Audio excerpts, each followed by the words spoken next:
आइए आज के इस वीडियो में इंडियन पॉलिटी भारतीय राज्य व्यवस्था का छठा अध्याय नागरिकता सिटीजनशिप का अध्ययन करते हैं। अर्थ एवं महत्व। किसी अन्य आधुनिक राज्य की तरह भारत में दो तरह के लोग हैं, नागरिक और विदेशी। नागरिक भारतीय राज्य के पूर्व सदस्य होते हैं और उनकी इस पूर्ण निष्ठा होती है। इन्हें सभी सिविल और राजनीतिक अधिकार प्राप्त होते हैं। दूसरी ओर विदेशी किसी अन्य राज्य के नागरिक होते हैं, इसलिए उन्हें सभी नागरिक एवं राजनीतिक अधिकार प्राप्त नहीं होते हैं। इनकी दो श्रेणियां होती हैं, विदेशी मित्र एवं विदेशी शत्रु। विदेशी मित्र वे होते हैं जिनके भारत के साथ सकारात्मक संबंध होते हैं। विदेशी शत्रु वे हैं जिनके साथ भारत का युद्ध चल रहा हो, उन्हें कम अधिकार प्राप्त हो तथा वे गिरफ्तारी और नज़रबंदी के विरुद्ध सुरक्षित नहीं होते। अनुच्छेद 22 में इसका वर्णन है।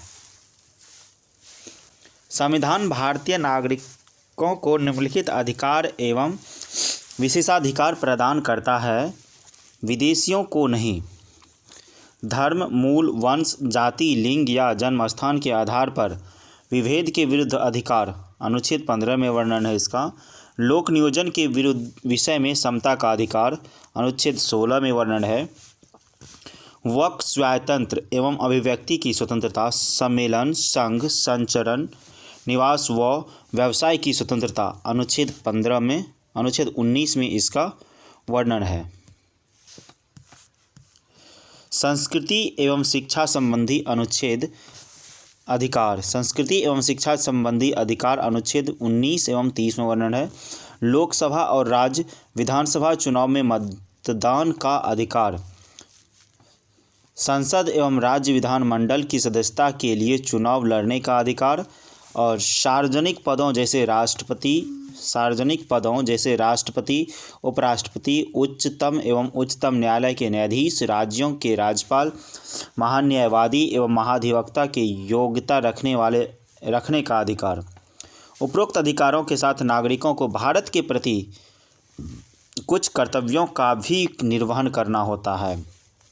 उदाहरण के लिए कर भुगतान, राष्ट्रीय ध्वज एवं राष्ट्रगान का सम्मान, देश की रक्षा आदि। भारत में नागरिक जन्म से या प्राकृतिक रूप से राष्ट्रपति बनने की योग्यता रखते हैं, जबकि अमेरिका में केवल जन्म से नागरिक ही राष्ट्रपति बन सकता है। संवैधानिक उपबंध। संविधान के भाग 2 में अनुच्छेद 5 से 11 तक में नागरिकता के बारे में चर्चा की गई है। इस संबंध में इसमें अस्थायी एवं विस्तृत उपबंध नहीं है। यह सिर्फ उन लोगों की पहचान करता है जो संविधान लागू होने के समय अर्थात 26 जनवरी 1950 भारत के नागरिक बने। इसमें न तो इनके अधिग्रहण और न ही नागरिकता की ही हानि की चर्चा की गई है। यह संसद को इस बात का अधिकार देता है कि वह नागरिकता से संबंधित मामले की व्यवस्था करने के लिए कानून बनाए। इसी प्रकार संसद ने नागरिकता अधिनियम 1955 को लागू किया, जिसका 1957, 1960, 1985, 1986, 1992, 2003, 2005 और 2015 में संशोधन किया गया। संविधान निर्माण के उपरांत 26 जनवरी 1950 को संविधान के अनुसार 4 श्रेणियों के लोग भारत के नागरिक बने। एक व्यक्ति जो भारत का मूल निवासी है और 3 में से कोई एक शर्त ही पूरा करता है। ये शर्त है, यदि उसका जन्म भारत में हुआ हो या उसके माता पिता में से किसी एक का जन्म भारत में हुआ हो या संविधान लागू होने के 5 वर्ष पूर्व से भारत में रह रहा हो। नंबर 2, एक व्यक्ति जो पाकिस्तान से भारत आया हो और यदि उसके माता पिता या दादा दादी अविभाजित भारत में पैदा हुए हों और निम्न 2 में से कोई एक शर्त पूरी करता हो, वह भारत का नागरिक बन सकता है। यदि वह 19 जुलाई 1948 से पूर्व स्थानांतरित हुआ हो, अपने प्रवेशन की तिथि से उसने सामान्यतः भारत में निवास किया हो और यदि उसने 19 जुलाई 1948 को या उसके बाद भारत में प्रवेशन किया हो तो वह भारत के नागरिक के रूप में पंजीकृत हो। लेकिन ऐसे व्यक्ति का पंजीकृत होने के लिए 6 माह तक भारत में निवास आवश्यक है। अनुच्छेद 6 में इसका वर्णन है। एक व्यक्ति जो 1 मार्च 1947 के बाद भारत से पाकिस्तान स्थानांतरित हो गया हो लेकिन बाद में फिर भारत में पुनर्वास के लिए लौट आए हो तो वह भारत के नागरिक बन सकता है। उसे पंजीकरण प्रार्थना पत्र के बाद 6 माह तक रहना होगा। अनुच्छेद 7 में इसका वर्णन है।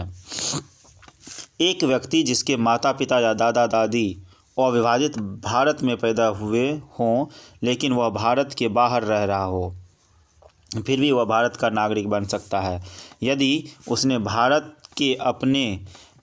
के नागरिक के रूप में पंजीकरण कूटनीतिक तरीके या पारसदीय प्रतिनिधि के रूप में आवेदन किया हो। यह व्यवस्था भारत के बाहर रहने वाले भारतीयों के लिए बनाई गई है ताकि वे भारत की नागरिकता ग्रहण कर सके। अनुच्छेद 8 में इसका वर्णन है। कुल मिलाकर ये व्यवस्थाएं नागरिकों की चर्चा करती है। 1 व्यक्ति जो भारत का मूल निवासी हो। 2 व्यक्ति पाकिस्तान से स्थानांतरित हुआ हो। 3 व्यक्ति पाकिस्तान स्थानांतरित हुआ हो लेकिन बाद में लौट आया हो। 4 भारतीय मूल का व्यक्ति जो बाहर रह रहा हो। नागरिकता संबंध अन्य संवैधानिक प्रावधान इस प्रकार है। वह व्यक्ति भारत का नागरिक नहीं होगा या भारत का नागरिक नहीं माना जाएगा जो स्वेच्छा से किसी अन्य देश की नागरिकता ग्रहण कर लेगा। इसका वर्णन अनुच्छेद 9 में है। प्रत्येक व्यक्ति जो भारत का नागरिक है यह समझा जाता है कि संसद इस प्रकार के किसी विधान का निर्माण करे। इसका वर्णन अनुच्छेद 10 में है। संसद को यह अधिकार है कि वह नागरिक के अर्जन और समाप्ति के तथा नागरिकता से संबंधित अन्य सभी विषयों के संबंध में विधि बना सकती है। इसका वर्णन अनुच्छेद 11 में है। नागरिकता अधिनियम 1955।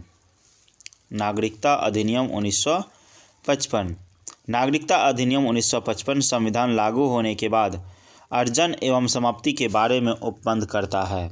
इस अधिनियम को अब तक 8 बार संशोधित किया गया है। ये संशोधन इस प्रकार है। नागरिकता संशोधन अधिनियम 1957 निरस्त कर दिया गया है एवं रिपीलिंग एवं संशोधन अधिनियम 1960। नागरिकता संशोधन अधिनियम 1985। नागरिकता संशोधन अधिनियम 1986, 1992, 2003, 2005, 2015 ये सब नागरिकता संशोधन अधिनियम हैं। मूल रूप से नागरिकता अधिनियम 1955 ने भी राष्ट्रमंडल पर नागरिकता प्रदान की लेकिन इस प्रावधान को नागरिकता संशोधन अधिनियम 2003 के द्वारा निरस्त कर दिया गया था। नागरिकता का अर्जन। नागरिकता अधिनियम 1955 नागरिकता प्राप्त करने की 5 शर्तें बताता है जैसे जन्म, वंशानुगत, पंजीकरण, प्राकृतिक एवं क्षेत्र समाविष्ट करने के आधार पर। नंबर 1 पहला, जन्म से भारत में 26 जनवरी 1950 को या उसके बाद परंतु 1 जुलाई 1947 से पूर्व जन्मा व्यक्ति अपने माता पिता के जन्म की राष्ट्रीयता के बावजूद भारत का नागरिक होगा। भारत में 1 जुलाई को या उसके बाद जन्मा व्यक्ति केवल तभी भारत का नागरिक माना जाएगा यदि उसके जन्म के समय उसके माता पिता में से कोई एक भारत का नागरिक हो। इसके अलावा यदि किसी व्यक्ति का जन्म 3 दिसंबर 2004 के बाद भारत में हुआ हो तो वह उसी दशा में भारत का नागरिक माना जाएगा। यदि उसके माता पिता दोनों उसके जन्म के समय भारत के नागरिक हो या माता या पिता में से एक उस समय भारत का नागरिक हो तथा दूसरा अवैध प्रवासी ना हो। भारत में पदस्थ विदेशी राजनयिक एवं शत्रु देश के बच्चों को भारत की नागरिकता अर्जन करने का अधिकार नहीं है। नंबर 2, वंश के आधार पर कोई व्यक्ति जिनका जन्म 26 जनवरी 1950 को या उसके बाद परंतु 10 दिसंबर 1992 से पूर्व भारत के बाहर हुआ हो, वह वंश के आधार पर भारत का नागरिक बन सकता है यदि उसके जन्म के समय उसका पिता भारत का नागरिक हो। यदि 10 दिसंबर 1992 को या उसके बाद की यदि किसी व्यक्ति का जन्म देश से बाहर हुआ हो तो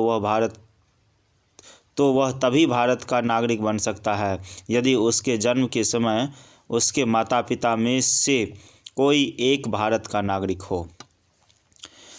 3 दिसंबर 2004 के बाद भारत से बाहर जन्मा कोई व्यक्ति वंश के आधार पर भारत का नागरिक नहीं हो सकता यदि उसके जन्म के 1 वर्ष के भीतर भारतीय कॉन्सुलेट में उसके जन्म का पंजीकरण न करा दिया गया हो या केंद्र सरकार की सहमति से उक्त अवधि के बाद पंजीकरण न हुआ हो।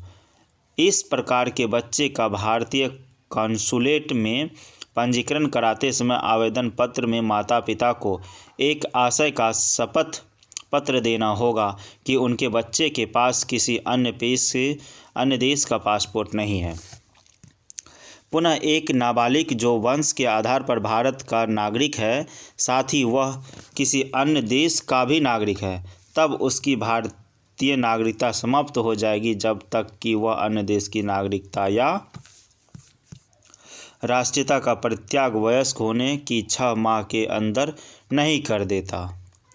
पंजीकरण द्वारा केंद्र सरकार आवेदन प्राप्त होने पर किसी व्यक्ति अवैध प्रवासी न हो को भारत के नागरिक के रूप में पंजीकृत कर सकती है यदि वह निम्नांकित श्रेणी में से किसी से संबंध हो। नामतः भारतीय मूल का व्यक्ति जो नागरिकता प्राप्ति का आवेदन देने से ठीक पूर्व 7 वर्ष भारत में रह चुका हो। भारतीय मूल का वह व्यक्ति जो अविभाजित भारत के बाहर या किसी अन्य देश में अन्यत्र रह रहा हो। वह व्यक्ति जिसने भारतीय नागरिक से विवाह किया हो और वह पंजीकरण के लिए प्रार्थना पत्र देने से पूर्व 7 वर्ष से भारत में रह रहा हो। भारत के नागरिक के नाबालिग बच्चे कोई व्यक्ति जो पूरी आयु तथा क्षमता का हो तथा उसके माता पिता भारत के नागरिक के रूप में पंजीकृत हो। कोई व्यक्ति जो पूरी आयु तथा क्षमता का हो तथा वह या उसके माता पिता स्वतंत्र भारत के नागरिक के रूप में पंजीकृत हो या वह पंजीकरण का एक इस प्रकार का आवेदन देने से बाहर महीने से साधारणतः निवास कर रहा हो। कोई व्यक्ति जो पूरी आयु तथा क्षमता का हो तथा वह समुद्र पार किसी देश के नागरिक के रूप में 5 वर्ष से पंजीकृत हो या तथा वह पंजीकरण का इस प्रकार का आवेदन देने से बाहर 12 महीने से साधारण निवास कर रहा हो। एक व्यक्ति जन्म से भारतीय मूल का माना जाएगा यदि वह या उसके माता पिता में से कोई अविभाजित भारत में पैदा हुए हो तथा 15 अगस्त 1947 के बाद भारत का अंग बनने वाले किसी भू क्षेत्र के निवासी हो।